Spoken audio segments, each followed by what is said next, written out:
Ambani news ಗೆ ಸ್ವಾಗತ. ಪ್ರತಿದಿನ ನ್ಯೂಸ್ ಅಪ್ಡೇಟ್ಗಾಗಿ ಸಬ್ಸ್ಕ್ರೈಬ್ ಮಾಡಿ, ಲೈಕ್ ಮಾಡಿ, ಶೇರ್ ಮಾಡಿ.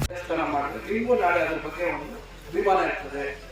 ಅದರಿಂದ ನಾನು ಇವತ್ತು 10 ಲಕ್ಷ ಕೊಡ್ತಿದ್ದೀನಿ. ದಯವಿಟ್ಟು ಅದನ್ನ ಸದ್ಬಳಕೆ ಮಾಡ್ಕೊಳ್ಳಿ ಅಂತಕ್ಕಂಥ ಮಾತನ್ನ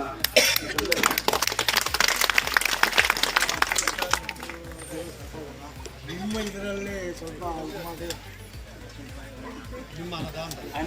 ಈಗ ನನ್ನ ಅನುದಾನ ಈಗ ನಾನು ಅದನ್ನೇ ಹೇಳಿದ್ದು. ಸೀಕಲ್ನಲ್ಲಿ ಮುಜರಾಯಿ ದೇವಸ್ಥಾನ ಕಟ್ಟಕ್ಕೆ ಶುರು ಮಾಡಿ 15-20 ವರ್ಷ ಆಯ್ತು. ಇವತ್ತಿಗೆ ಈಗ ಇನ್ನ ಮುಕ್ತಾಯ ಮಾಡೋ ಮಟ್ಟದಲ್ಲಿದೆ. ನಾವು ಕೋಟ್ಯಾಂತರ ರೂಪಾಯಿ ಅಥವಾ ಲಕ್ಷಾಂತರ ರೂಪಾಯಿ ನಾವು ನಮ್ಗೆಲ್ರಿಗೂ ಮದುವೆ ದೇವಸ್ಥಾನ ಕಟ್ಟಕ್ಕಾಗಲ್ಲ.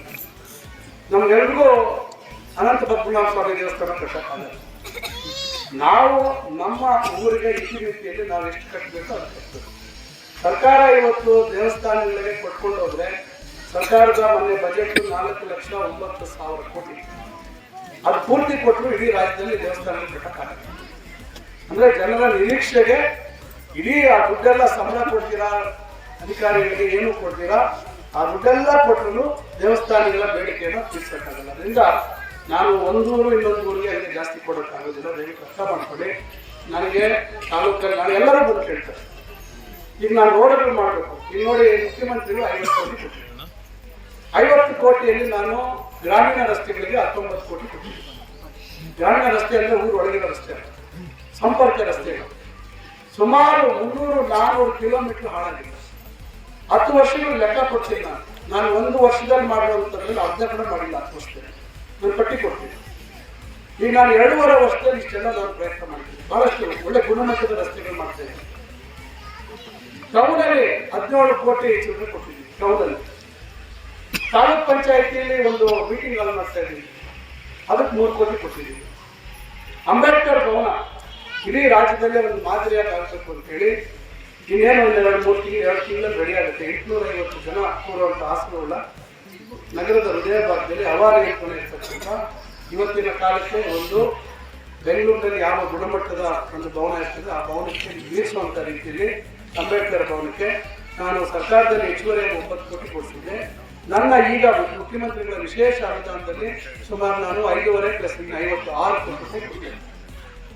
ವಾಲ್ಮೀಕಿ ಭವನ ಬರೀ 2 ಕೋಟಿ ಇದ್ದು, ಬರೀ 80 ಲಕ್ಷ ಖರ್ಚಾಗಿತ್ತು, ಹಾಳು ಮಾಡಿದ್ರು. ಅದಕ್ಕೆ ನಾನು ವಿಶೇಷವಾಗಿ 4 ಕೋಟಿ ಹೆಚ್ಚುವರಿ ಕೊಡ್ತಿದ್ದೀನಿ. ಮತ್ತೆ ಈ ಸಿಎಂ ಸುಳ್ಳು ಹೇಳ್ತಾರೆ ಅನ್ನೋದನ್ನೇ ನಾವು ನಂಬೋದಲ್ಲ.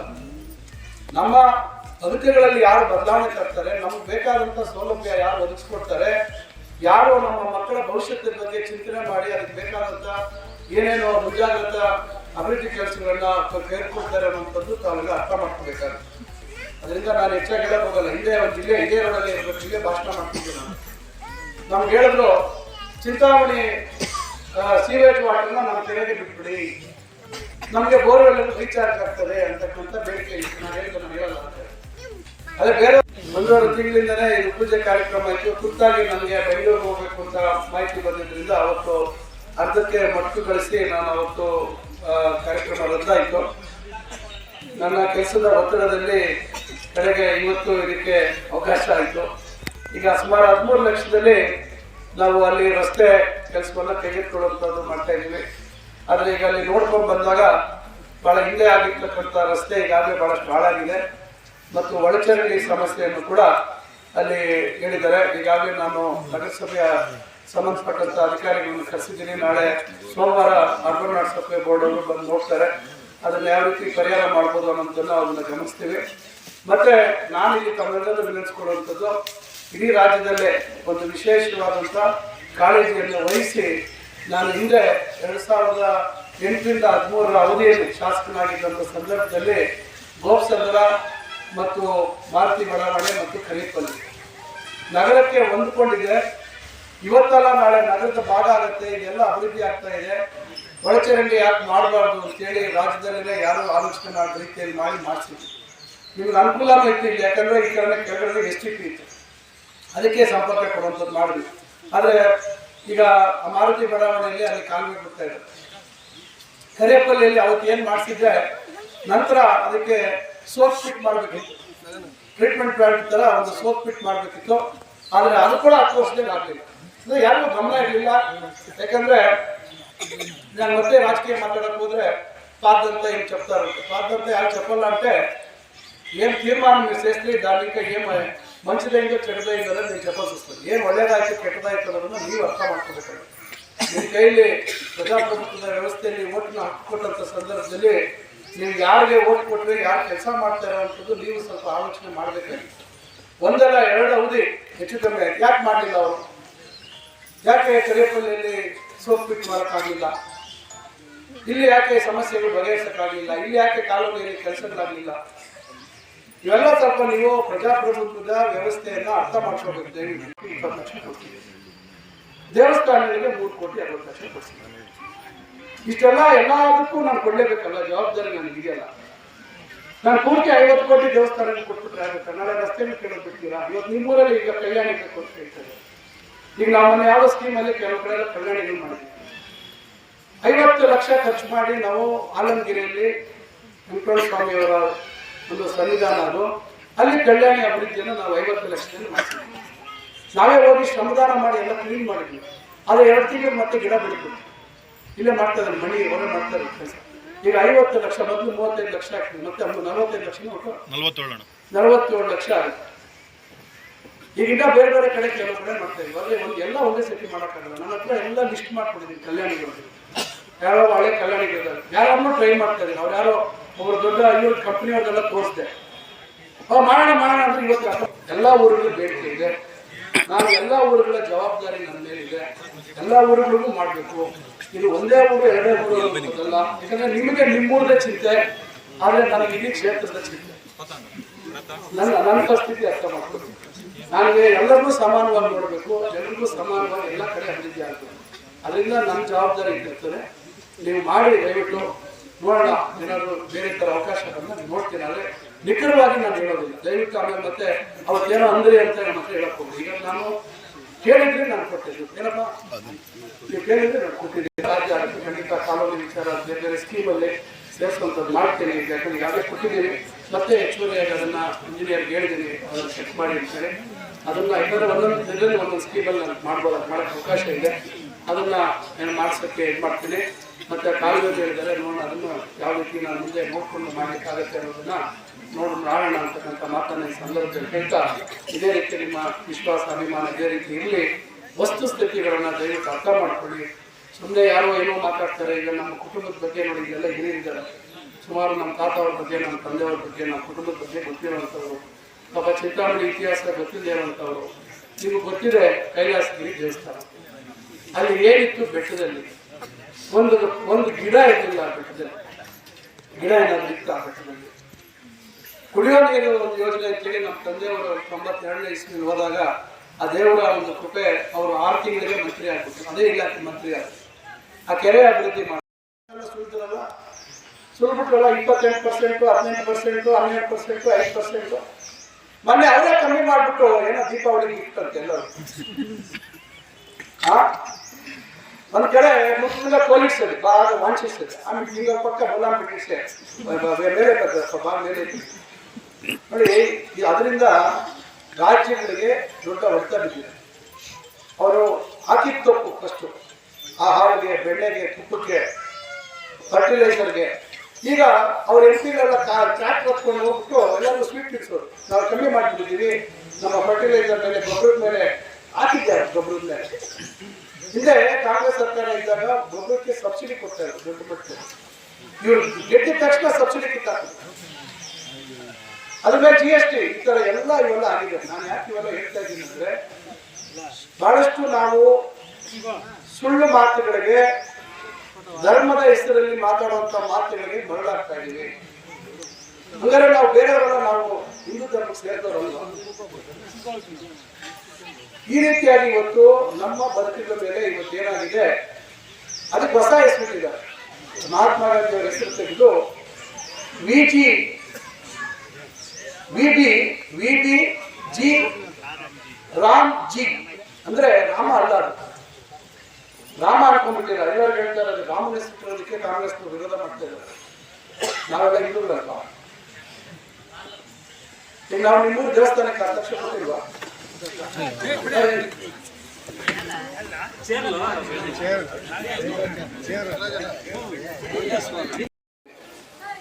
ಈಗಾಗಲೇ ಅದಕ್ಕೆಲ್ಲ ಮಂಜೂರಾತಿ ಮಾಡಿ ಕೆಲಸ ಶುರುವಾಗಿದೆ. ಇಷ್ಟೆಲ್ಲ ಯಾರಿಗೋಸ್ಕರ ಮಾಡ್ತಾ ಇದ್ವಿ. ಇದು ಬಿಟ್ಟು ಕುಶಾವತಿ ಅಂತಿದೆ ಮುಂಗಾನಹಳ್ಳಿ ಹೋಗಿಲ್ಲ 140 ಕೋಟಿ ಯೋಜನೆ ಮಾಡಿಸಿ 90 ಕೋಟಿ ಬಿಡುಗಡೆ ಮಾಡಿಸಿದ್ವಿ. ಈಗ ಅದು ಟೆಂಡರ್ ಪೂರ್ತಿಯಾಗಿದೆ, ಅದು ಕೆಲಸ ಶುರು ಮಾಡ್ತೀವಿ.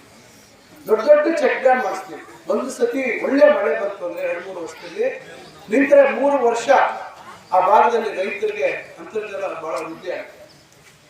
ಇದೆಲ್ಲ ಇವತ್ತು ನೀವೆಲ್ಲ ಒಂದು ನನ್ನ ಮೇಲೆ ಮತ್ತೆ ವಿಶ್ವಾಸ ಮತ್ತೊಂದು ಸತಿ ನನ್ನ ಮೇಲೆ ಇಟ್ಟು ನನಗೆ ಗೆಲ್ಲಿಸಿದ್ದಕ್ಕೆ ನಿಮ್ಮೆಲ್ಲರ ಒಂದು ಬಹುಶಃ ಕೋರಿಕೆ ಇರ್ತದೆ ಆಗ್ಬೇಕು ಅಂತ ನಾ ದೇವರ ಮೇಲೆ ನನಗೆ ಸರ್ಕಾರದಲ್ಲಿ ಮಂತ್ರಿ ಆಗುವಂಥ ಅವಕಾಶ ಆಯಿತು. ಅದನ್ನು ನಾನು ಸದ್ಬಳಕೆ ಮಾಡಿಕೊಂಡು ಇವತ್ತು ನಮ್ಮ ತಾಲೂಕಿಗೆ 2.5 ವರ್ಷದಲ್ಲಿ ಇಷ್ಟೆಲ್ಲ ನಾವು ಕೆಲಸಗಳು ಮಾಡುವಂಥದ್ದಾಗಿದೆ. ಇನ್ನು ಬಹಳಷ್ಟು ಕೆಲಸಗಳಿದ್ದಾವೆ. ನಾನು ಬಹಳಷ್ಟು ಹೇಳ್ಕೊಂಡ್ರೆ ಬಹಳಷ್ಟು ಇದ್ದಾವೆ. ನೆಕ್ಕುಂದಿ ಕೆರೆ 80 ಕೋಟಿ, ಇಲ್ಲಿ ಪತ್ರಡಿ ಹಸಿನ ಕೆರೆ 36 ಕೋಟಿ, ಈ ಥರ ಎಲ್ಲ ನಾನು ಹೇಳ್ಕೊಂಡ್ರೆ UGDಗೆ 52 ಕೋಟಿ. ಈಗ ರಾಮಕುಂಟೆ ನೋಡಿದ್ದೀರಮ್ಮ, ರಾಮಕುಂಟೆಯಲ್ಲಿ ಇವತ್ತು ಪ್ರೈವೇಟ್ ಬಸ್ ಸ್ಟ್ಯಾಂಡ್ ಮಾಡ್ತೀನಿ, ಪಾರ್ಕ್ ಮಾಡ್ತೀನಿ, ಇಂಡೋರ್ ಸ್ಪೋರ್ಟ್ಸ್ ಕಾಂಪ್ಲೆಕ್ಸ್ ಮಾಡ್ತೀನಿ. ಇಲ್ಲೇ ಪಕ್ಕದಲ್ಲೇ ನಮ್ಮ ಸೊಸೈಟಿ ಹಳೆ ಕೆರೆ ಕ್ರಿಕೆಟ್ ಗ್ರೌಂಡ್ ಮಾಡ್ತಾ ಇದ್ದೀವಿ. 9 ಎಕರೆಯಲ್ಲಿ 7 ಕೋಟಿ ರೂಪಾಯಿ ಕ್ರಿಕೆಟ್ ಗ್ರೌಂಡ್ ಮಾಡ್ತಾ ಇದ್ದೀವಿ. ನಮ್ಮ ಸ್ಟೇಡಿಯಂನಲ್ಲಿ ಸಿಂಥೆಟಿಕ್ ಟ್ರ್ಯಾಕ್ ಮಾಡ್ತಾ ಇದ್ದೀವಿ. ಇನ್ನೂ ಬೇರೆ ಕಡೆ ತಾಲೂಕು ಮಟ್ಟದಲ್ಲಿ ಬಹಳಷ್ಟು ಕಮ್ಮಿ. ಯಾರೋ ಮಂತ್ರಿಗಳಾಗಿದ್ದವರು ಅವ್ರ ಕ್ಷೇತ್ರದಲ್ಲಿ ಅಕಸ್ಮಾತ್ ಸ್ಪೋರ್ಟ್ಸ್ ಮಂತ್ರಿ ಎಲ್ಲೋ ಮಾಡಿರ್ಬೋದು. ಅಂದರೆ ಈ ಥರ ವ್ಯವಸ್ಥಿತವಾಗಿ ಇಷ್ಟೆಲ್ಲ ಬಹಳಷ್ಟು ಮಾಡ್ತಾ ಇದ್ದೀವಿ. ಅದರಿಂದ ನಾನು ಹೇಳೋದು ಇಷ್ಟೇ, ದಯವಿಟ್ಟು ತಾವು ಅರ್ಥ ಮಾಡ್ಕೊಳ್ಳಿ. ಈಗ ನನಗೂ ಇವತ್ತು ನಿನ್ನೆ ಬಿಜಾಪುರಕ್ಕೆ ಹೋಗಿದ್ದೆ, ಬೆಳಗ್ಗೆ ಹೋಗಿ ರಾತ್ರಿ ಬಂದೆ. ಆಚೆ ಎಲ್ಲ ನಾನು ಓಡಾಡಬೇಕು. ನಾನು ಬರೀ ಶಾಸಕನಾಗಿದ್ದರೆ ಬೇರೆ, ನನಗೂ ಬಹಳ ಒತ್ತಡ ಇದೆ, ರಾಜ್ಯದ ಜವಾಬ್ದಾರಿ ಇವೆಲ್ಲ ಇದ್ದಾವೆ. ಅದರಿಂದ ಇದೆಲ್ಲರ ನಡುವೆ ನಾನು ಪ್ರಾಮಾಣಿಕವಾಗಿ ನನ್ನ ಕೆಲಸ ಮಾಡ್ತಾ ಇದ್ದೀನಿ. ಮತ್ತೊಂದು ಪ್ರಯತ್ನ ಮಾಡ್ತಾ ಇದ್ದೀನಿ. ನಾನು ಮಾತು ಮುಗಿಸ್ತೀನಿ. ಯಾಕಂದರೆ ನಾನೇ ಹೇಳಿದೆ ಅಡುಗೆ ಮಾಡೋಕ್ಕೆಲ್ಲ ನೀವು ಹೋಗ್ಬೇಕು ಅಂತ ಹೇಳಿ ಮತ್ತೆ ಒಡಿಸೇಷನ್ ಭೋಜನ ಅಂತ ಕಷ್ಟ. ಫಿಲ್ಟರ್ ಬೋರ್ ಅಂತ ಹಾಕ್ಸಿದ್ವಿ ನಮ್ಮ ಸಿವಿಯರ್ ಟ್ರೀಟ್ಮೆಂಟ್ ಪ್ಲಾಂಟಿಗೆಲ್ಲ. ಇಲ್ಲಿ ಏನೀಗ ತ್ಯಾಜ್ಯಲ್ಲಿಗೆ ಹೋಗುತ್ತಲ್ಲ, ಅಲ್ಲಿ ಒಂದು ಫಿಲ್ಟರ್ ಬೋರ್ ಅಂತ ಹಾಕ್ಸಿದ್ವಿ. ಸದ್ಯಕ್ಕೆ ಹಾಕ್ಸಿದ್ವಿ. ಒಂದು 40 ಅಡಿವರೆಗೆ, ಇದೊಂದು 50 ಅಡಿ 60 ಅಡಿ ಹೋಗಿದೆ. ಆದರೆ ಅವ್ರು ಕೂಡ ಆಗ್ತಾ ಇದೆ. ಏನೋ ಸ್ವಲ್ಪ ಒಂದು 3-4 ಸ್ಕೂಲ್ ಮಾತ್ರ ನಮಗೆ ಕೊಟ್ಟಿದ್ದಾರೆ. ಆದರೆ ನಮ್ಮ ಬೇಡಿಕೆ ದೊಡ್ಡದಾಗಿದೆ. ಅದಕ್ಕೆ ನಾನು ಬೇರೆ ಬೇರೆ ಮೂಲಗಳಲ್ಲಿ ಪ್ರಯತ್ನ ಮಾಡ್ತಾ ಇದ್ದೀನಿ. ನಾನು ಒಂದು ಇಲ್ಲಿ ತಮಗೆ ಹೇಳುವಂಥದ್ದು, ಈಗ ಇವೆಲ್ಲ ಒಂದು ಕಡೆ ಈಗ ಒಳಚರಂಡಿ ಇಲ್ಲಿ ಮಹಿಳೆಯರೆಲ್ಲ ತಾವು ಇದ್ದೀರ. ದಯವಿಟ್ಟು ನಾನು ಹೇಳುವಂಥದ್ದು ಈಗ ಹೇಳ್ತಾ ಇದ್ದೆ, ಆವಾಗ ಬ್ಲಾಕ್ ಆಗುತ್ತೆ. ಲೆವೆಲ್ಸ್ ಇಲ್ಲ ಅಂದ್ರೆ ಲೆವೆಲ್ಸ್ ಪ್ರಶ್ನೆ ಅಲ್ಲ. ಬ್ಲಾಕ್ ಆಗ್ತಾ ಇರುವಂಥದ್ದು ತಾವು ಸ್ಯಾನಿಟರಿ ನ್ಯಾಪ್ಕಿನ್, ಪ್ಯಾಡು, ಬೇರೆ ಬೇರೆ ಬಟ್ಟೆಗಳು ಅವು ಇವು ದಯವಿಟ್ಟು ಇದು UGDಗೆ ಹಾಕಬಾರ್ದು. ಅದೇನಾಗುತ್ತೆ, ಅದೆಲ್ಲ ಅದರಲ್ಲಿ ಕುಷನ್ ಸ್ಪಂಜ್ ಇದಿರ್ತದೆ, ಹತ್ತಿ ಇರ್ತದೆ. ಹತ್ತಿ ಥರ ಎಲ್ಲ ಬ್ಲೋಟ್ ಆಗುತ್ತೆ. 6 ಇಂಚು ಪೈಪ್ ಇರ್ತದೆ, ಆದರೆ ಬ್ಲಾಕ್ ಆಗುತ್ತೆ, ರಿವರ್ಸ್ ಬರ್ತದೆ. ಇದೆಲ್ಲ ನಾವು ನಿರಂತರವಾಗಿ ಎಲ್ಲರಿಗೂ ಹೇಳ್ತಾರೆ ಇರ್ತೀವಿ. ಆಮೇಲೆ ಇನ್ನೂ ಒಂದು ಸಮಸ್ಯೆ, ನನಗೆ ಟೌನಲ್ಲಿ ಇದೇ ಸಮಸ್ಯೆ ಇದೆ. ಒಳಚರಂಡಿ ವ್ಯವಸ್ಥೆ ಅಂದರೆ ಹೊರಗಡೆ ಹೋಗೋ ಬದಲು ಭೂಮಿ ಒಳಗೆ ಹೋಗುವಂಥದ್ದು. ಈಗ ಹಿಂದೆ ನಾವೇನು ಮಾಡ್ತಾ ಇದ್ವಿ, ಬಚ್ಚಲ ಮನೆ ನೀರು, ಅಡುಗೆ ಮನೆ ನೀರು, ಇವೆಲ್ಲ ಮನೆ ಮುಂದೆ ಚರಂಡಿ ಬಿಡ್ತಾ ಇದ್ವಿ. ಇನ್ನು ಟಾಯ್ಲೆಟ್ದು ಪಿಟ್ ಮಾಡಿಬಿಡ್ತಾ ಇದ್ವಿ. ಅಂಡರ್ಗ್ರೌಂಡ್ ಡ್ರೈನೇಜ್ ಅಂದರೆ ಟಾಯ್ಲೆಟ್ದು ಪಿಟ್ಟದು ಕನೆಕ್ಷನ್ನು, ಬಚ್ಚಲ ಮನೆ ನೀರು, ಅಡುಗೆ ಮನೆ ನೀರು, ಇವೆಲ್ಲ ಅದಕ್ಕೆ ಕನೆಕ್ಷನ್ ಕೊಟ್ಟರೆ ಅದು ಸುಗಮವಾಗಿ ಅದು ಹೋಗುತ್ತೆ. ನೀವು ಹಂಗಲ್ಲ ಎಲ್ಲರೂ ಮಾಡ್ತಾ ಇರೋಂಥದ್ದು. ಅಡುಗೆ ಮನೆ, ಬಚ್ಚಲ ಮನೆ ನೀರು ನಮ್ಮ ಮನೆ ಮುಂದೆನೇ ಹರಿಲಿ ಮೋರಿಯಲ್ಲಿ. ಬರೀ ಟಾಯ್ಲೆಟ್ ಪಿಟ್ ಮಾತ್ರ ಕೊಟ್ಟರೆ ಆಗುತ್ತೆ. ಖಂಡಿತ ಅದು ರಾಂಗ್, ತಪ್ಪು. ಈಗ ಯಾರ್ಯಾರು ಅಕಸ್ಮಾತ್ ಕೊಟ್ಟಿಲ್ಲ, ದಯವಿಟ್ಟು ನೀವು UGDಗೆ ಕನೆಕ್ಷನ್ ಕೊಡಬೇಕು. UGDಗೆ ಇದೆಲ್ಲ ಕನೆಕ್ಷನ್ ಕೊಟ್ಟರೆ ಅದು ಸರಿಯಾದ ರೀತಿ ಕೆಲಸ ಮಾಡುತ್ತೆ, ಸರಾಗವಾಗಿ ಹರಿದೋಗುತ್ತೆ. ಆಮೇಲೆ ನಿಮ್ಮ ಮನೆ ಮುಂದೆ ಇರೋ ಚರಂಡಿಯಲ್ಲಿ ಮಳೆ ಬಂದಾಗ ಮಾತ್ರ ನೀರು ಹರಿತದೆ. ಮಳೆ ಇದ್ದಾಗ ಆರಾಮಾಗಿ ಒಣಗಿರ್ತದೆ. ಬರೀ ಮಳೆ ನೀರು ಹರಿಯುವಂಥದ್ದಕ್ಕೆ ಮಾತ್ರ ಮನೆ ಮುಂದೆ ಚರಂಡಿ ಮಾಡುವಂಥದ್ದು ಒಂದು ಒಳಚರಂಡಿ ವ್ಯವಸ್ಥೆ ಇರುವಂಥ ಒಂದು ಪ್ರದೇಶದಲ್ಲಿ ದಯವಿಟ್ಟು ಇದನ್ನು ಸ್ವಲ್ಪ ದಯವಿಟ್ಟು ಅರ್ಥ ಮಾಡ್ಕೋಬೇಕು. ಇದನ್ನು ನಾವು ಟೌನಲ್ಲೂ ಹೇಳ್ತಾ ಇದ್ದೀವಿ. ಬಹಳಷ್ಟು ಕಡೆ ಬಹುತೇಕ ಹೊಸ ಬಡಾವಣೆಗಳೆಲ್ಲ ಮಾಡಿದ್ದಾರೆ. ಹಳ ಸುಳ್ಳು ಮತ್ತೊಂದು ಹೇಳಿ ಆ ಕ್ಷಣಕ್ಕೆ ನಿಮ್ಮನ್ನು ಮರಳು ಮಾಡಿ ಹೋಗುವಂಥದ್ದಲ್ಲ. ಅದರಿಂದ ಇವತ್ತು ಬಹಳಷ್ಟು ವಿಚಾರ ಹೇಳಿದ್ದಾರೆ. ಈಗ ಅದಕ್ಕೆ ಏನು ಮಾಡಬೇಕು ಅನ್ನೋಂಥದ್ದು ಸ್ಮಶಾನದ್ದು ಹೇಳಿದ್ದಾರೆ, ಅಲ್ಲಿ ಕಾಲುವೆದು ಹೇಳಿದ್ದಾರೆ, ಈ ಕಡೆ ಕಾಲುವೆದು ಅದನ್ನು ನಾನು ಅಧಿಕಾರಿಗಳಿಗೆ ಹೇಳಿದ್ದೀನಿ, ಸರ್ವೆ ಮಾಡಿ ಬೇರೆ ಮುಂದೆ ಯಾವುದಾದ್ರು ಅನುದಾನದಲ್ಲಿ ಅದನ್ನು ಕಾಲುವೆ ಮಾಡಬೇಕು. ಯಾಕಂದರೆ ಮನೆಗಳಿಗೆ ನೀರು ನುಗ್ತಾ ಇದೆ ಅಂತೇಳಿ ಶಾಲೆ ಆವರಣದ ಬಗ್ಗೆ ಅಂತಲೂ ಹೇಳಿದ್ದಾರೆ. ನಾನು ಅದಕ್ಕೆ ಬೇರೆ ರೀತಿ ಪ್ರಯತ್ನ ಮಾಡ್ತಾ ಇದ್ದೀನಿ. ಯಾಕಂದ್ರೆ ಎಲ್ಲ ಸರ್ಕಾರದಿಂದಲೇ ಮಾಡೋಕ್ಕಾಗೋದಿಲ್ಲ. ಮೊನ್ನೆ ಬೆಳಗ್ಗೆ ಒಬ್ಬರು ನನಗೆ ಫೋನ್ ಮಾಡಿದ್ರು, ಅಮೆರಿಕಾದಲ್ಲಿ ನಿಲ್ಲಿಸಿರುವಂಥವ್ರು. ಅವರನ್ನು ಒಂದೂವರೆ ವರ್ಷದಿಂದ ಅವ್ರನ್ನ ಭೇಟಿ ಮಾಡಿದ್ದೆ. ಅವ್ರು ನನಗೆ ಮೆಸೇಜ್ ಹಾಕ್ತೀನಿ, ನಾನು ನಿಮ್ಮ ಊರಲ್ಲಿ ಅವತ್ತು ಭೇಟಿ ಮಾಡಿದ್ದೆ, ನಿಮಗೆ ಕಾರ್ಯಕ್ರಮದಲ್ಲಿ ನಿಮ್ಮೂರಲ್ಲಿ ಶಾಲೆಗಳಲ್ಲಿ ನಾನು ಕೆಲವು ಕೆಲಸಗಳನ್ನು ಮಾಡ್ತಾ ಇದ್ದೀನಿ, ನಿಮ್ಮನ್ನು ಭೇಟಿ ಮಾಡಬೇಕು ಆ ವಿಚಾರದಲ್ಲಿ. ನಾನು ತಕ್ಷಣ ಅವ್ರು ಫೋನ್ ಮಾಡಿ ಮೆಸೇಜ್ ಹಾಕಿದ್ದಕ್ಕೆ ಕಳಿಸ್ಕೊಂಡು ಇಲ್ಲ ಅವತ್ತೇ ನನ್ನ ಜೊತೆ ಬನ್ನಿ ಅಂತ ಹೇಳಿ ನಾನು ಕೆಲವು ಶಾಲೆಗಳಲ್ಲೆಲ್ಲ ಹೋಗಿ ಅವ್ರನ್ನ ಕರ್ಕೊಂಡು ಹೋಗಿ ಅವ್ರು ಕೇಳಿದ್ರು ಎಷ್ಟು ದುಡ್ಡು ಬೇಕಾಗುತ್ತೆ ಅಂತ. ನಾನು ಹೇಳಿದೆ ಈ ರೀತಿ ಸುಮಾರು ಅಂದಾಜು ಇಷ್ಟು ದುಡ್ಡು ಬೇಕಾಗ್ಬೋದು. ಈಗ ಮಧ್ಯಾಹ್ನ ಬರ್ಬೇಕಾದ್ರೆ ಹೇಳಿದ್ರು, ಸರ್ ನಾನು ಯಾರು ಅಮೇರಿಕ ಮಾತಾಡಿದ್ದೀನಿ, ಅವರೇನೋ ಸಹಾಯ ಮಾಡ್ತೀನಿ ಅಂತ ಹೇಳಿದ್ದಾರೆ. ಅದು ಎಷ್ಟು ಮಟ್ಟಿಗೆ ಆಗುತ್ತೆ ಗೊತ್ತಿಲ್ಲ. ಆದರೆ ಪ್ರಯತ್ನ ಈ ರೀತಿ ನಾನಾ ರೀತಿಯಲ್ಲಿ ಪ್ರಯತ್ನಗಳನ್ನು ನಾವು ಮಾಡ್ತಾ ಇದ್ದೀವಿ. ನಾವು ಕೂಡ ಸರ್ಕಾರಕ್ಕೆ, ನಾನು ಮಂತ್ರಿ ಆಗಿದ್ರು ಸರ್, ನಮ್ಮ ಇನ್ನೊಬ್ಬರ ಸಚಿವರಿಗೆ ಬರ್ತದೆ ಇಲಾಖೆ, ನನ್ನ ಇಲಾಖೆ ಆಗಿದ್ರೆ ಯಾವತ್ತೂ ಕೊಡಿಸ್ಕೊಡ್ತಿದ್ದೆ. ಈಗ ನನ್ನ ಇಲಾಖೆಗೆ ಸಂಬಂಧಪಟ್ಟಂತೆ ನಾನು ಬಹುಶಃ ಯಾರು ನಿರೀಕ್ಷೆ ಮಾಡಿದ ರೀತಿಯಲ್ಲಿ ನಮ್ಮ ಇಲಾಖೆಗೆ ಸಂಬಂಧಪಟ್ಟಂತೆ ನಾನು ಇವತ್ತು ಪಾಲಿಟೆಕ್ನಿಕ್ ಬಹುಶಃ 76 ವರ್ಷ ಆಗಿದ್ದೀನಿ. 1 ವರ್ಷ ಬರೀ 76 ಕೋಟಿ ಕೊಡ್ಸಿದ್ದೀನಿ ಅಷ್ಟೇ, ಜಾಸ್ತಿ ಕೊಡ್ಸಿಲ್ಲ. 76 ವರ್ಷಕ್ಕೆ 76 ಕೋಟಿ ಕೊಡ್ಸಿದ್ದೀನಿ. ಮಹಿಳಾ ಕಾಲೇಜ್ಗೆ 23 ಕೋಟಿ ಕೊಡ್ಸಿದ್ದೀನಿ. ಬಾಲಕರ ಕಾಲೇಜ್ಗೆ 22-23 ಕೋಟಿ ಕೊಡ್ಸಿದ್ದೀನಿ. 14 ಕುಂಟೆ ಅಲ್ಲಿ ಒಳಗಡೆ ಖಾಸಗಿ ಜಾಗ ಇತ್ತು, ಅದನ್ನ ಭೂಸ್ವಾಧೀನ ಪ್ರಕ್ರಿಯೆಗೆ 5 ಕೋಟಿ ಕೊಡ್ಸಿದ್ದೀನಿ. ಇಷ್ಟೆಲ್ಲ ನಮ್ಮ ಇಲಾಖೆಯಲ್ಲಿ ನಾವು ಮಾಡುವಂಥ ಪ್ರಯತ್ನ. ಮತ್ತೆ ಇಂಜಿನಿಯರಿಂಗ್ ಕಾಲೇಜು 160 ಕೋಟಿಯಲ್ಲಿ ಬಿಲ್ಡಿಂಗ್ ಆಗ್ತಾ ಇದೆ. ಈಗಾಗಲೇ 3rd ಸೆಮಿಸ್ಟರ್ ಪರೀಕ್ಷೆ ಬರೀತಾ ಇದ್ದಾರೆ ಮಕ್ಕಳು. 2ನೇ ವರ್ಷದ ಇಂಜಿನಿಯರಿಂಗ್ ನಡೀತಾ ಇದೆ. ಇದು ನನ್ನ ಇಲಾಖೆಯಲ್ಲಿ ಆಗಿರ್ತಕ್ಕಂಥದ್ದು. ನನ್ನ ಇಲಾಖೆಯಿಂದ ನಾವು ಮಾಡೋಕ್ಕಾಗಿದೆ. ವರ್ಷ ಕರ್ನಾಟಕ ರಾಜ್ಯದಿಂದ ಕೇಂದ್ರಕ್ಕೆ ಟ್ಯಾಕ್ಸ್ ಮುಖಾಂತರ ಕರ್ನಾಟಕದಿಂದ ಕಟ್ತೀವಿ. ನಮಗೆ ಕೊಡುವಂಥದ್ದು 52,000 ಕೋಟಿ ವಾಪಸ್. ಕೇವಲ 13% ಮಾತ್ರ ನಮಗೆ ವಾಪಸ್ ಕೊಡುವಂಥದ್ದು. ಅದೇ ಬಿಹಾರ್ಗೆ, ಉತ್ತರ ಪ್ರದೇಶಕ್ಕೆ, ರಾಜಸ್ಥಾನ್ಗೆ, ಮಧ್ಯಪ್ರದೇಶಕ್ಕೆ ಅವ್ರು ಕೊಡೋ 100 ರೂಪಾಯಿಗೆ 300 ರೂಪಾಯಿ ಕೊಡ್ತಾರೆ. ನಮ್ಮ ದುಡ್ಡು ಅವ್ರಿಗೆ ಕೊಡ್ತಾ ಇದ್ದಾರೆ. ಒಕ್ಕೂಟದ ವ್ಯವಸ್ಥೆಯಲ್ಲಿ ಆಯ್ತು ಎಲ್ಲ ರಾಜ್ಯಗಳು ಅಭಿವೃದ್ಧಿ ಆಗುತ್ತೆ. ಜನಸಂಖ್ಯೆ ಮೇಲೆ ಕೊಡ್ತೀವಿ ಅಂತಾರೆ, ಡೆವಲ್ಯೂಷನ್ ಆಫ್ ಫಂಡ್ಸ್ ಅಂತ. ನಾವು ಜನಸಂಖ್ಯೆ ನಿಯಂತ್ರಣ ಮಾಡಿರ್ತಕ್ಕಂಥ ದಕ್ಷಿಣ ಭಾರತದ ರಾಜ್ಯಗಳು, ನಾವು ಜನಸಂಖ್ಯೆ ನಿಯಂತ್ರಣ ಮಾಡಿರ್ತಕ್ಕಂಥ ರಾಜ್ಯಗಳು, ಅವರೆಲ್ಲ ಜನಸಂಖ್ಯೆ ಮೇಲೆ ಯಾವುದೇ ರೀತಿ ಗಮನ ಇದ್ದೀರಾ, ಜನಸಂಖ್ಯೆಯನ್ನು ಬೆಳೆಸ್ಕೊಂಡಿರುವಂಥವ್ರು. ನಾವು ದೇಶ ಅಭಿವೃದ್ಧಿ ಆಗ್ಬೇಕು ಅಂತೇಳಿ ದಕ್ಷಿಣ ಭಾರತದ ಜನಗಳು ತಿಳುವಳಿಕೆ ಇರುವಂಥವ್ರು. ನಾವು ಒಳ್ಳೆ ರೀತಿಯಲ್ಲಿ ಸರ್ಕಾರ ಏನೋ ಒಂದು ಮನೆಗೆ 2 ಮಕ್ಕಳು ಅಂತ ಹೇಳಿತ್ತು, ಅದಕ್ಕೆ ಸೀಮಿತವಾಗಿರುವಂಥವ್ರು. ಆದ್ರೆ ಅವರು ಅಲ್ಲಿ ಇರದೇ ಜನಸಂಖ್ಯೆ ಮೇಲೆ ನಾವು ಕೊಡ್ತೀವಿ ಅಂತ ಹಂಗಾದ್ರೆ ಅರ್ಥ ಏನು? ಸರ್ಕಾರದ ಒಂದು ನಿಯಮಗಳು, ನೀತಿಗಳನ್ನ ಪಾಲನೆ ಮಾಡೋದಕ್ಕೆ ನಮ್ಗೆ ಇವತ್ತು ಶಿಕ್ಷಣ ನಮ್ಮ ರಾಜ್ಯಕ್ಕೆ ಇವತ್ತು 90% ಕೇಂದ್ರ ಸರ್ಕಾರ ಕೊಡ್ತಿತ್ತು, ಹಿಂದೆ ಇಲ್ಲ.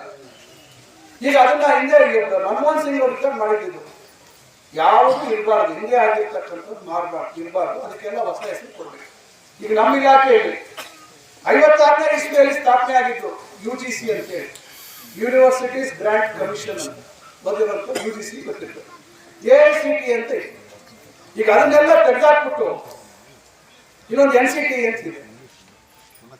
ಈಗ ಅದನ್ನು ತೆಗೆದಾಕ್ಬಿಟ್ಟು ವಿಕಸಿತ ಭಾರತ ಶಿಕ್ಷಾ ಅಧಿಷ್ಠಾನ, ಅದನ್ನ ಅರ್ಥ ಮಾಡ್ಕೊಳಕ್ಕೆ ನನಗೊಂದು ವಾರ ಆಯ್ತು, ಅವ್ರು ಮರ್ತೋಗ್ತಾ ಇತ್ತು.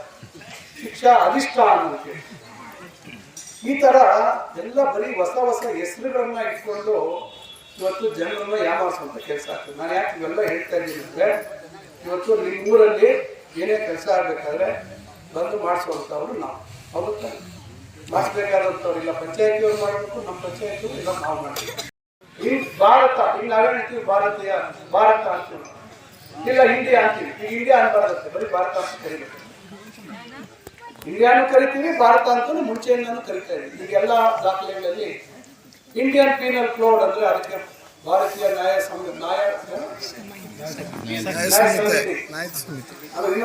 BNSS ಇದೆ. ಅದರಿಂದ ವಿಕಸಿತ ಭಾರತ G ಅಂದ್ರೆ ಗ್ಯಾರಂಟಿ, G. R ಅಂದ್ರೆ Viksit Bharat guarantee for Rozgar, Ajeevika mission Gramin. So BB G ಗ್ರಾಮ ಅಂತ ಇರೋದಿತ್ತಲ್ಲ, ಜಿ ಸಪರೇಟ್ ಯಾಕೆ ಮಾಡಬೇಕಿತ್ತು? ಗ್ರಾಮ ತಾನೇ, ಗ್ರಾಮಗಳ ಕೆಲಸ ತಾನೇ. ಗ್ರಾಮ್ ಜಿ ಅಂತ ಇರ್ಬೋದಿತ್ತಲ್ಲ. ಇನ್ನೂ ಅಷ್ಟೇ ಜನರಿಗೆ ಯಾಮಾರಿಸೋದಕ್ಕೆ ಕೆಲಸ. ಅದರಿಂದ ಇವತ್ತು 100 ದಿವಸ ಕೊಡ್ತಾ ಇದ್ವಿ, ನಾವು 125 ದಿವಸ ಕೊಡ್ತೀವಿ ಅಂತ. ಅದ್ರಲ್ಲಿ 60 ದಿವಸ ಕಟ್ಟು. 125 ದಿವಸ ಅಂತ ಹೇಳ್ತಾರೆ, 60 ದಿವಸ ಫೈಲ್ ಬಂದಂತ ಸಂದರ್ಭದಲ್ಲಿ 60 ದಿವಸ ಇಲ್ವಂತೆ. 120 ದಿವಸ ಎಲ್ಲ ಆಯ್ತು. 125 ದಿವಸ ಏನು ರಮೇಶ ಲೆಕ್ಕ ಹಾಸ್ಬಿಟ್ಟಾವ? 125 ದಿವಸ 60 ದಿವಸ ಕಟ್ಟಾಗಿ ಹೆಂಗಾಗುತ್ತೆ? ಆಮೇಲೆ ನಾವ್ಯಾರು ಆಯ್ಕೆ ಮಾಡೋದಿಲ್ಲ. ಇವತ್ತು ನಿಮ್ಮೂರಲ್ಲೆಲ್ಲ ಪೈಪ್ಗಳು ಕಟ್ ಮಾಡ್ತೀವಿ, ವಾಟರ್ ಲೈನ್. ಹೌದಲ್ವ? ಹೇಳೋದೇನು, ಮೋದಿ ಅವರು ಲೈನ್ ಹಾಕಿದ್ರು ಅಂತ. ಅವ್ರು ಕೊಡೋದು 45%. ಎಷ್ಟು? 45 ರಾಜ್ಯ ಸರ್ಕಾರ ಕೊಡ್ಬೇಕಿತ್ತು. 10% ನೀವೆಲ್ಲ ಸೇರಿ ಕೊಡ್ಬೇಕಿತ್ತು ಊರ್ನವ್ರು. ಎಷ್ಟು? 10% ನೀವು ಊರ್ನವ್ರು ವಂತಿಕೆ ಕೊಡ್ಬೇಕು. ನಮ್ಮ ಸರ್ಕಾರ ಸಿದ್ದರಾಮಯ್ಯ ಅವರು ಬಂದ ಮೇಲೆ 2023 ಸಮುದಾಯ ವಂತಿಕೆಯನ್ನ ನಾವೇ ಕೊಡೋಣ ಅಂತ ಹೇಳಿ 55% ನಾವು ಕೊಡ್ತೀವಿ. ರಾಜ್ಯ ಸರ್ಕಾರ 45% ಕೊಡ್ಬೇಕು. 13,000 ಕೋಟಿ ಬಾಕಿ ಇಟ್ಟಿದ್ದಾರೆ ರಾಜ್ಯಕ್ಕೆ. ಹೇಳ್ಕೊಳ್ಳೋದೇನು, ಮನೆಗೆ ನಲ್ಲಿ ಹಾಕ್ಸ್ಬಿಟ್ವಿ. ದುಡ್ಡು ಯಾರ್ದು? 4 ಚಿಲ್ಲರೆ 280 ಎಕರೆ ಹೋದ್ರೆ ಇಲ್ಲಿ ಉಳಿದಿದ್ದು 500 ಎಕರೆ. ನಾನು ಅಷ್ಟಕ್ಕೆ ಬಿಟ್ಟಿಲ್ಲ. ಅವತ್ತೇ ನಾನು ಜಮ್ಮದಲ್ಲಿ ಎಲ್ಲೆಲ್ಲಿ ಸರ್ಕಾರಿ ಜಾಗ ಇದೆ ಅಲ್ಲಿ ಅದನ್ನೆಲ್ಲ ಮತ್ತೆ ಸೇರಿಸಿ ಈಗ ಮದನಪಲ್ಲಿ ರೋಡಿಂದ ನೇರವಾಗಿ ಅಲ್ಲಿಗೆ ಕಾಗತಿವರೆಗೂ ರೋಡ್ ಬರೋಂಗೆ, ಎರಡಪಲ್ಲಿ ಇದು ನಮ್ಮ ಎರಡಪಲ್ಲಿ ಎಬ್ರಿ ಪಕ್ಕದಲ್ಲಿ ಬರೋಂಗೆ ರೋಡ್ ಮಾಡಿಸಿ, ರೋಡ್ಗೆ ಪ್ರಾವಿಷನ್ ಮಾಡಿಕೊಂಡು ಈಗ 2,000 ಚಿಲ್ಲರೆ ಎಕರೆ ಮಾಡಿಸಿಲ್ಲ. ಒಟ್ಟು ನಮ್ಮ ತಾಲೂಕಿನಲ್ಲಿ ಇವತ್ತು ಕೈಗಾರಿಕೆ ಪ್ರದೇಶ 1ನೇ ಹಂತ 2ನೇ ಹಂತ ಬಿಟ್ಟು ಇವೆಲ್ಲ ಸೇರಿ ಈಗ ಆಗಿರ್ತಕ್ಕಂಥದ್ದು 3,599 ಎಕರೆ. ಯಾರಿಗೋಸ್ಕರ ನಾವು ಕೊಡಿಸಿದ್ವಿ? ಮೊನ್ನೆ 30 ಕೋಟಿ ರೂಪಾಯಿ ಪರಿಹಾರ ಕೊಡಿಸಿದ್ದೀವಿ. ಈಗ 50 ಕೋಟಿ ಬಿಡುಗಡೆ ಆಗಿದೆ. ಇನ್ನೊಂದು 2-3 ದಿವಸದಲ್ಲಿ ಈಗ 50 ಕೋಟಿ ಬಿಡುಗಡೆ ಮಾಡಲೇಬೇಕು ಅಂತ ಮಾಡ್ಕೊಡ್ತೀವಿ ಅಂತ ಹೇಳಿದ್ದಾರೆ. ಈಗ ಬಹುಶಃ ಈ ವಾರದಲ್ಲಿ, ಬರೋ ವಾರದಲ್ಲಿ ರೈತರಿಗೆ ನೇರವಾಗಿ ಚೆಕ್ ಕೊಡುವಂತ ವ್ಯವಸ್ಥೆ ಮಾಡ್ತಾ ಇದ್ದೀವಿ. ಹಿಂದೆ ಏನಾದ್ರು ಈ ಥರ ಯಾರಾದರೂ ಮಾಡಿದ್ರಾ? ಜವಾಬ್ದಾರಿ ವಹಿಸ್ಕೊಂಡಿದ್ದೀರಾ? ರೈತರಿಗೆ ಇವತ್ತು ಭೂಮಿ ಕಳ್ಕೊಳ್ತಾರೆ, ಅವ್ರಿಗೆ ಯಾವುದೇ ರೀತಿ ಕಿರುಕುಳ ಆಗಬಾರ್ದು, ಅವ್ರಿಂದ ಯಾವುದೇ ಸುಲಿಗೆ ಆಗಬಾರ್ದು ಅಂತ ಹೇಳಿ ನಾನು ಇಷ್ಟೆಲ್ಲ ಜವಾಬ್ದಾರಿ ವಹಿಸ್ಕೊಂಡು ಮಾಡ್ತಾ ಇದ್ದೀನಿ. ಇದೆಲ್ಲ ನಾನು ಯಾಕೆ ಹೇಳ್ತಾ ಇದ್ದೀನಿ ಅಂದ್ರೆ, ಯಾಕಂದ್ರೆ ಇವೆಲ್ಲ ಬಹಳಷ್ಟು ಜನಕ್ಕೆ ಗೊತ್ತಿರಲ್ಲ. ಒಬ್ಬ ಜನಪ್ರತಿನಿಧಿ ಏನೆಲ್ಲ ಜವಾಬ್ದಾರಿ ಇರ್ತವೆ ಅಂತಕ್ಕಂಥದ್ದು ಅರ್ಥ ಮಾಡ್ಕೋಬೇಕು. ನಾನೀಗ ಬಹಳಷ್ಟು ಬದಲಾವಣೆಗಳಾಗ್ತಾ ಇದೆ. ಬಹಳಷ್ಟು ಯುಜಡಿ ಕೆಲಸ ಆಗ್ತಿದೆ, ರೋಡಲ್ಲೂ ಕೆಲಸ ಆಗ್ತಿದೆ, ಟೌನಲ್ಲೂ ಆಗ್ತಾ ಇದೆ, ಹಳ್ಳಿಗಳು ರೋಡಲ್ಲೂ ಮಾಡ್ತಾ ಇದ್ದೀವಿ. ಇನ್ನು ಮಾಡುವಂಥದ್ದು ಬಹಳ ಇದೆ. 10 ವರ್ಷದಲ್ಲಿ ವ್ಯವಸ್ಥಿತವಾಗಿ ರಸ್ತೆಗಳು ಮಾಡೋ ಕೆಲಸ ಆಗಲಿಲ್ಲ. ನಾವೀಗ ಮಾಡ್ತಾ ಇದ್ದೀವಿ. ಮಾಡೋ ಕೆಲಸ ಜಾಸ್ತಿ ಇದೆ. ನಾನೆಲ್ಲ ಮಾಡಿಬಿಡ್ತೀನಿ ಅಂತ ನಾನು ಹೇಳಕ್ಕೆ ಸಾಧ್ಯ ಇಲ್ಲ. ಆದರೆ ಒಂದು ಗುರಿ ಇಟ್ಕೊಂಡು ಎಲ್ಲೆಲ್ಲಿ ಅತಿ ಹೆಚ್ಚು ಬೇಡಿಕೆ ಇದೆ, ಎಲ್ಲಿ ನಿಜವಾಗ್ಲೂ ತೊಂದರೆ ಇದೆ ಅಂಥದನ್ನು ಮಾಡ್ಕೊಡೋಂಥದ್ದು ಮಾಡ್ತೀನಿ. ಅಂತರ್ಜಲ ವೃದ್ಧಿ ಮಾಡೋಂಥದ್ದಕ್ಕೆ ಮಾಡ್ತಾ ಇದ್ದೀವಿ. ಇವತ್ತು ನಿಮ್ಮೂರಿನವ್ರು ಯಾವ ರೀತಿ ಅವತ್ತು ಕೇಳಿದ್ರು, ನಮಗೆ ಊರ್ದು ಸೀವೇಜ್ ವಾಟರ್ ನಮ್ಮ ಕೆರೆಗೆ ಬಿಡಿ, ನಮ್ಗೆ ಬೋರ್ವೆಲ್ ರೀಚಾರ್ಜ್ ಆಗುತ್ತೆ ಅಂತ. ಇವತ್ತು 2 ಜಿಲ್ಲೆಯಲ್ಲಿ ಹೈಯೆಸ್ಟ್ ಸುಮಾರು 190 ಕೆರೆಗಳಿಗೆ ನೀರು ತುಂಬಿಸುವಂಥದ್ದಕ್ಕೆ ವ್ಯವಸ್ಥೆ ಮಾಡಿದ್ದೀವಿ. KC ವ್ಯಾಲಿಯಲ್ಲಿ ಸುಮಾರು 56 ಕೆರೆ, HL ವ್ಯಾಲಿ ಮೊನ್ನೆ 237 ಕೋಟಿ ಮಂಜೂರು ಮಾಡಿಸಿದ್ದೀವಿ. ಶಿಡ್ಲಘಟ್ಟದಲ್ಲಿ 45 ಕೆರೆ, ಚಿಂತಾಮಣಿಗೆ 119 ಕೆರೆ. ಅದು ಬಿಟ್ಟು ಇನ್ನೊಂದು ಯೋಜನೆಯಲ್ಲಿ 14 ಕೆರೆ ತಗೊಂಡಿದ್ದೀವಿ. ಸುಮಾರು 380ರಿಂದ 400 ಕೆರೆವರೆಗೆ ಸಣ್ಣ ಸಣ್ಣ ಕೆರೆಗಳೆಲ್ಲ ಸೇರಿ ತಾಲೂಕಿನಲ್ಲಿ. ಈಗ ಬಹುತೇಕ ಅರ್ಧ ತುಂಬಿದ್ರೆ ಯಾರು ಅನುಕೂಲ ಯೋಚನೆ ಮಾಡಿ ಬೋರ್ವೆಲ್ನಲ್ಲಿ ರೀಚಾರ್ಜ್ ಆಗುವುದಕ್ಕೆ ಅವಕಾಶ ಆಗ್ತದೆ. ಕೆಲವು ಕಡೆ ಬಂದ್ ಮಾಡಲಿ ಅಂತ ಹೇಳ್ತಾ ಇದ್ದೀವಿ. ಆಚೆ ತಂದು ಪೈಪ್ ಬಿಟ್ಟಿದ್ರೆ ಸಿಮೆಂಟ್ ಬಂದ್ ಮಾಡಿದ್ರೆ ಮತ್ತೆ ಅವರೇ ಕೊಡ್ತಾರೆ ಕನೆಕ್ಷನ್. ನಾವು ಎಷ್ಟು ಅಂತ ಒಳ್ಳೆ ರೀತಿಯಲ್ಲಿ ಹೇಳಲಿಕ್ಕೆ ಸಾಧ್ಯ. ಯಾರಿಗೋಸ್ಕರ ಹೇಳ್ತಾ ಇದ್ದೀವಿ? ಮನೆ ಮುಂದೆ ನೀರು ನಿಂತರೆ ಸೊಳ್ಳೆಗಳು ಉತ್ಪತ್ತಿ ಆಗುತ್ತಿಲ್ಲ. ಸೊಳ್ಳೆಗಳು ಉತ್ಪತ್ತಿ ಆಗಿ ಪಕ್ಕದ ಮನೆಗೆ ಹೋಗಿ ಕಚ್ಚುತ್ತಾ? ಪಕ್ಕದೂರಿಗೆ ಗುಂಡ್ಮಕ್ಳಿಗೆ ಹೋಗಿ ಅಷ್ಟೊತ್ತಲ್ಲಿ ಕಚ್ಚುತ್ತೇನೋ ಮಾತಾಡ್ತೀನಿ ಅಂತ ಯಾರಿಗೋಸ್ಕರ ಮಾತಾಡ್ತಾ ಇದ್ದೀನಿ ನಾನೊಬ್ಬ ವಿದ್ಯಾವಂತನಾಗಿ, ತಿಳುವಳಿಕೆ ಇರೋವನಾಗಿ ನಮ್ಮ ಕರ್ತವ್ಯ ಜನರಿಗೆ ವಿಚಾರಗಳು ತಿಳಿಸಬೇಕಾದಂಥದ್ದು ನನ್ನ ಕರ್ತವ್ಯ. ಇಲ್ಲಪ್ಪ ನಿಷ್ಠೂರ ಆಗ್ಬಿಡ್ತೀನೋ, ನಾಳೆ ಓಟ್ ಹಾಕಂಗನೋ, ಯಾವುದು ನಾನು ಓಟಿಗೂ ಇದಕ್ಕೂ ಸಂಬಂಧ ಕಲ್ಪಿಸೋದಿಲ್ಲ. ಒಬ್ಬ ಜವಾಬ್ದಾರಿಯುತ ವಿದ್ಯಾವಂತನಾಗಿ, ಒಬ್ಬ ಜನಪ್ರತಿನಿಧಿಯಾಗಿ ನಾನು ಹೇಳುವಂಥದ್ದು ಜನರಿಗೆ ತಿಳುವಳಿಕೆ ಕೊಡೋದು ನನಗೆ ಓಡಾಡಕ್ಕೆ ತೊಂದರೆ ಇಲ್ಲ. ಇಲ್ಲ ಒಂದು ಗಂಟೆ ಓಡಾಡ್ತೀನಿ. ಆದರೆ ಈಗ 4-5 ಊರುಗಳಿಗೆ ಹೋಗ್ಬೇಕು. ನಾನು ಬರೋದು 1 ಗಂಟೆ ತಡ ಇತ್ತು. ಚಿಕ್ಕಬಳ್ಳಾಪುರದಲ್ಲಿ ಮಾಧ್ಯಮ ಪತ್ರಿಕಾಗೋಷ್ಠಿ ಇತ್ತು. ಅದರಿಂದ ಈಗ ಉದ್ಯೋಗ ಖಾತ್ರಿ ಯೋಜನೆ ಈಗ ಬಹಳಷ್ಟು ಕೆಲಸಗಳನ್ನು ಮಾಡಿದ್ವಿ ಕಾಣ್ತದೆ ಊರಲ್ಲಿ. ಈಗ ಉದ್ಯೋಗ ಖಾತ್ರಿ ಯೋಜನೆಗೆ ಕೇಂದ್ರ ಸರ್ಕಾರ ಸನ್ಮಾನ್ಯ ನರೇಂದ್ರ ಮೋದಿ ಸಾಹೇಬರು ತಿಲಾಂಜಲಿ ಮಾಡ್ತಿದ್ದಾರೆ. Mahatma Gandhi national rural employment guarantee act ಅಂತ ಮಾಡಿದ್ರು. ಕನಿಷ್ಠ 100 ದಿವಸ ಉದ್ಯೋಗ ಕೊಡಬೇಕು. ಸ್ಥಳೀಯ ಗ್ರಾಮ ಪಂಚಾಯತಿಗಳಲ್ಲಿ ಅವರೇ ತೀರ್ಮಾನ ಮಾಡಿ ಏನಾಗಬೇಕು ಅನ್ನೋದನ್ನ ತೀರ್ಮಾನ. ಈಗ ಅದಕ್ಕೆ ಹೊಸ ಹೆಸರು ಕೊಟ್ಬಿಟ್ರು, ಕಾನೂನು ಪೂರ್ತಿ ಬದಲಾಯಿಸ್ಬಿಟ್ರು. ಅವ್ರು ಹೇಳಿಕೆ ಕೆಲಸ ಮಾಡಬೇಕು. ಇಲ್ಲಿ ಪ್ರಧಾನ ಮಂತ್ರಿ ಗತಶಕ್ತಿ ಪೋರ್ಟಲ್ ಅಲ್ಲಿ ಏನು ಎಂಟ್ರಿ ಆಗಿರ್ತದೆ ವರ್ಕು ಅದನ್ನೇ ಮಾಡ್ಬೇಕು. ನಾಳೆ ಅದ್ರಲ್ಲಿ ಏನಾದರೂ ಈ ಹೈವೇಗೆ ಕೆಲಸ ಮಾಡಬೇಕು ಅಂದ್ರೆ ಉದ್ಯೋಗ ಖಾತ್ರಿಯಲ್ಲಿ ಯಾರು ಜಾಬ್ ಕಾರ್ಡ್ ಇರ್ತದೆ ಹೈವೇ ಕೆಲಸ ಮಾಡಬೇಕು. ಇಲ್ಲ ಇನ್ನೊಂದು ಏನಾದ್ರು ಹೇಳಿದ್ರೆ ನಿಮ್ಮೂರಲ್ಲಿ ಡ್ರೈವ್ ಇನ್ನೊಂದು ಮಾಡೋದಕ್ಕೆ ನಿಮ್ಗೆ ಸ್ವಾತಂತ್ರ್ಯ ಇರೋದಿಲ್ಲ. ಆಮೇಲೆ ಎಲ್ಲ ಪಂಚಾಯತಿನೂ ಆಯ್ಕೆ ಮಾಡಲ್ಲ. ಅವ್ರು ಯಾವ್ದು ಆಯ್ಕೆ ಮಾಡ್ತಾರೆ ಅದೇ. ಹಿಂದೆ ಆಗಲ್ಲ. ಇಡೀ ದೇಶದ ಎಲ್ಲ ಗ್ರಾಮ ಪಂಚಾಯತಿಗಳಲ್ಲಿ ಉದ್ಯೋಗ ಖಾತ್ರಿ ಕೆಲಸ ಆಗ್ತಿಲ್ಲ. ಈಗ ಬಹಳಷ್ಟು ಭವಿಷ್ಯ ನಿಮ್ಮೂರಲ್ಲೂ ಸಿಮೆಂಟ್ ರೋಡ್ಗಳು ಅದರಲ್ಲಿ ಆಗಿರ್ಬೋದು. ಮುಂದೆ ಅದೆಲ್ಲ ಏನು ಮಾಡಕ್ ಆಗದ ಪರಿಸ್ಥಿತಿ ನಿರ್ಮಾಣ ಆಗಿದೆ. ಹಿಂದೆ ಕೇಂದ್ರ ಸರ್ಕಾರ 90% ದುಡ್ಡು ಕೊಡಬೇಕಿತ್ತು, ರಾಜ್ಯ ಸರ್ಕಾರ 10%. ಈಗ ಅವರು 60% ಕೇಂದ್ರ ಸರ್ಕಾರ ಕೊಡ್ತೀವಿ, 40% ರಾಜ್ಯ ಸರ್ಕಾರ ಕೊಡಬೇಕು ಅಂತ ಅವರೇ ಏರಿಕೆ ಮಾಡ್ತಿದ್ದಾರೆ. GST ಯಾರು ಏರಿಸಿದ್ದು? ಏನೋ ಹೇಳ್ತಾರೆ ಅಂತೇಳಿ ಜಾತಿಗಳ ಮಧ್ಯೆ ಧರ್ಮದ ಬಗ್ಗೆ ವ್ಯತ್ಯಾಸ ತಂದ್ರೆ ನಾಳೆ ಊರಲ್ಲಿ ಏನಾದ್ರು ಗಲಭೆಗಳಾದ್ರೆ ಮತ್ತೊಂದಾದ್ರೆ ನಷ್ಟ ಹೋಗೋದು ಯಾರು? ಕೋವಿಡ್ ಬಂತು, ಏಕಾಏಕಿ ರಾತ್ರಿ ಟಿವಿ ಮುಂದೆ ಬಂದು ಹೇಳೋದು ನಾಳೆಯಿಂದ ಯಾರು ಆಚೆ ಹೋಗುದಿಲ್ಲ ಅಂತ. ಏನೋ ಅದಕ್ಕೆ ಸ್ವಲ್ಪ ಅಲ್ಲಿ ಡಬ್ಬರ್ನಲ್ಲಿ ಅಲ್ಲಿ ದುಡ್ಡಿಟ್ಟಿದ್ರೆ ನಡೀತು. ಅವತ್ತು ದುಡಿಬೇಕು, ಸಾಯಂಕಾಲಕ್ಕೆ ಊಟ ತಿನ್ಬೇಕು ಅನ್ನೋ ಪರಿಸ್ಥಿತಿ ಏನಾಯ್ತು. ನೋಟ್ ಬಂದಿ ಮಾಡಿಲ್ಲ, ಏಕಾಏಕಿ ಏನಾಯ್ತು ಜನರ ಪರಿಸ್ಥಿತಿ. ಇವೆಲ್ಲ ಒಂದೊಂದು ನಾವು ಹೇಳ್ಕೊಂಡು ಹೋದ್ರೆ ಬಹಳಷ್ಟು ಹೇಳ್ಬೋದು. ಅಂದ್ರೆ ನಾನು ಯಾಕೆ ಹೇಳ್ತಾ ಇದ್ದೀನಿ ಅಂದ್ರೆ ದಯವಿಟ್ಟು ಇವತ್ತು ಸ್ಥಳೀಯವಾಗಿ ಏನು ನಾವು ಇವತ್ತು ಕಾರ್ಯಕ್ರಮಗಳು ಮಾಡ್ತೀವಿ, ಕಾರ್ಯಕ್ರಮಗಳು ಮಾಡಿರೋ ಕಡೆ ದಯವಿಟ್ಟು ಗಮನ ಕೊಡಿ. ನಮ್ಮ ಬದಲಾವಣೆ ಕೈಗಾರಿಕೆಗಳು ಮಾಡಬೇಕು ಅಂತಕ್ಕಂಥದ್ದು.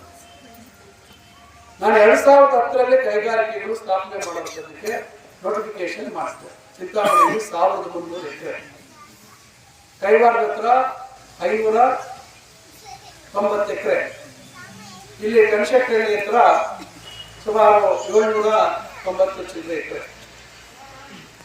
ಅಲ್ಲಿ ಮತ್ತೆ ಹೋಗ್ಬಿಟ್ಟು, ಯಾಕಂದ್ರೆ ನಾನು ಒಂದು ಹಂತಕ್ಕೆ ಕೈವಾರ ತರೋಷ್ಟರಲ್ಲಿ ಚುನಾವಣೆಯಲ್ಲಿ ನನ್ನನ್ನು ರೆಸ್ಟ್ ಕೊಟ್ಟು, ಸಾಕಪ್ಪ ನೀನು ಜಾಸ್ತಿ ಕೆಲಸ ಮಾಡ್ತಾ ಇದೆಯಾ, ನೀನು ಬಹಳ ಬುದ್ಧಿವಂತ, ನೀನು ನಮ್ಗೆ ಬೇಕಾಗಿಲ್ಲ ನಿನ್ನಂತ ಬುದ್ಧಿವಂತ, ನಮ್ಗೆ SLC ಫೇಲ್ ಆಗಿದ್ರೆ ಸಾಕು ಅಂತ ಹೇಳಿ ಏನ್ ಮಾಡಿದ್ರು ಜನ ತೀರ್ಮಾನ ಮಾಡೋದು. ನಮ್ಗೇನು ಬೇಜಾರಾಗಿದೆ. ಕೈಗಾರಿಕೆಗಳನ್ನ ಮುಂದೆ ಹೋಯ್ತಾ, ಕನಶೆಟ್ಟಹಳ್ಳಿ ಕೈಗಾರಿಕೆ ನಮ್ಮ ಮಕ್ಕಳೆಲ್ಲ ವಿದ್ಯಾವಂತರು ಆಗ್ತಾ ಇದ್ದಾರೆ. ಏನಕ್ಕೆ ನಾವು ವಿದ್ಯಾವಂತರಾಗಿ ಶಾಲೆ ಬಗ್ಗೆ ಕೇಳ್ತಾ ಇದ್ದಾರೆ. ಅವ್ರಿಗೆ ಏನಕ್ಕೆ ಬೇಕು ಹೇಳಿ, ಯಾಕೆ ಮಕ್ಕಳು ವಿದ್ಯಾವಂತರಾಗಿ ಮಾಡ್ಬೇಕೇಪ ನಮ್ರ ಯಾಕೆ ಮಾಡ್ಬೇಕು ಹೇಳಿ. ನಾವು ಪಡ್ತಾ ಇರೋಂಥ ಕಷ್ಟಗಳನ್ನು ನಮ್ಮ ಮಕ್ಕಳು ಪಡಬಾರ್ದು ಅಂತೇಳಿ ನಾವು ಅವ್ರಿಗೆ ವಿದ್ಯಾವಂತರನ್ನ ಮಾಡುವಂಥ ಕೆಲಸವನ್ನು ನಾವು ಮಾಡ್ತೇವೆ.